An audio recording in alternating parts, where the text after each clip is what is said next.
මගේ YouTube channel එකට ඔයගොල්ලන්ව ආදරයෙන් පිළිගන්නවා. අද මම හදන්නේ රසම රස හත්තු තෙම්පරාදුවක්.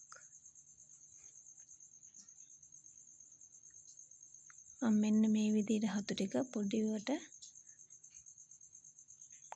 පොඩි කෑලි වලට කඩා ගන්නවා. ඊට පස්සේ හසු ටික හොදලා මෙන්න මේ විදිහට භාජනයකට දාගත්තා. ඊට පස්සේ ඒකට අවශ්‍ය කහ කුඩු ලුණු කුඩු මිරිස් කුඩු ටිකක් ගම්මිරිස් කුඩු දාලා මම මේ හතු ටික හොඳට අනා ගන්නවා.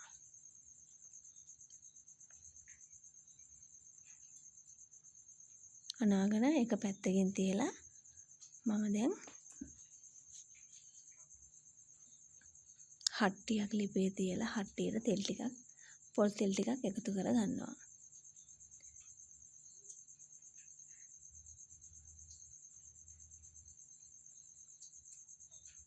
තෙල් ටික කරවීගෙන එනකොට තලාගත් ඉඟුරු ටිකයි සුදු ලුණු ටිකයි මෙන්න මේ විදිහට එකතු කර ගන්නවා. ඊට පස්සේ අපි මේක ටිකක් හොඳින් කලවම් කරගමු පොඩක් බැදෙනකම්.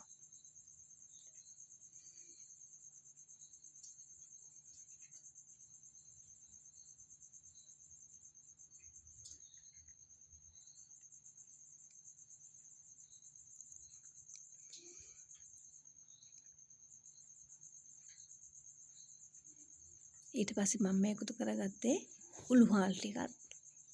ඊළඟට එකතු කරගත්තේ බීලුණු. නැවතත් මේක මේ විදිහට අපි පොඩ්ඩක් බෙදෙනකම් මේ විදිහට හොඳට කලවම් කරගමු.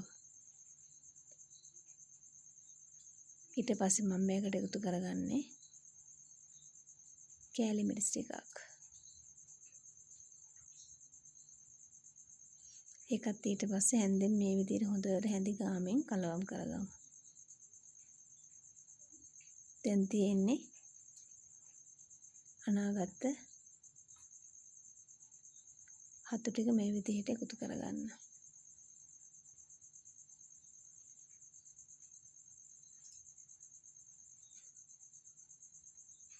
මම මේකට වතුර මුකුත් එකතු කරේ නෑ. හතු අපි සෝදලානේ ගන්නේ. සෝදලා ගද්දි මිරිකලා වතුර ඉවත් කරත් සාමාන්‍ය පොඩි වතුර ප්‍රමාණයක් හතු කෑලි වල ඉතුරු වෙනවා. අන්න ඒකෙන් තමයි මේ පොල් තෙල් ටිකෙන් තමයි මේ හතු එක උයා ගන්න ඕනේ. හරිම රසයි. ඔයගොල්ලෝ හතු තෙම්පරාදුව හදනවා නම් මින් පස්සේ මෙන්න මේ විදිහටම හදලා බලන්න රස කොහොමද කියලා. කරපිංචා ටිකයි රම්පෙයි අමු මිරිසුයි කුරුදු පොතු ටිකයි මම එකතු කරගත්තේ මේ වෙලාවේ. ඊට පස්සේ ඒ ටිකක් දාලා මේ විදිහට හොඳට අපි හැදි ගාගමු. ඊට පස්සේ ලුණු ගම්බිරිස් රස සහස්‍යර බලලා ඒකේ අඩුපාඩු මේ වෙලාවේ එකතු කරගන්න පුළුවන්. එකතු කරගෙන පොඩ්ඩක් වහලා විනාඩි 5ක් විතර වහලා තියමු. ඒ වෙලෙම කරන්ට් එක ගියා.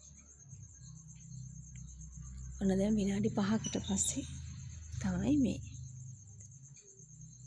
දැන් හතු ටික හොඳට තැම්බිලා තියෙන්නේ. හරිම රසයි. අනිවාර්යෙන් හොඳට ඉඟුරු සුදු ලුණු සහ ගම්බරිස් මේකට අවශ්‍යමයි. ඉතින් මේක රසම රසයි. ආයි හතු පැකට් එකක් ගෙනාවු දවසක මෙන්න මේ විදිහටම හදලා රස බලන්නකෝ කොහොමද රස කියලා.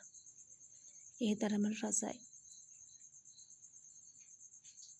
ඉතින් මේ තමයි මම හදාගත්ත රසම රස හතු තෙම්පරාදුව.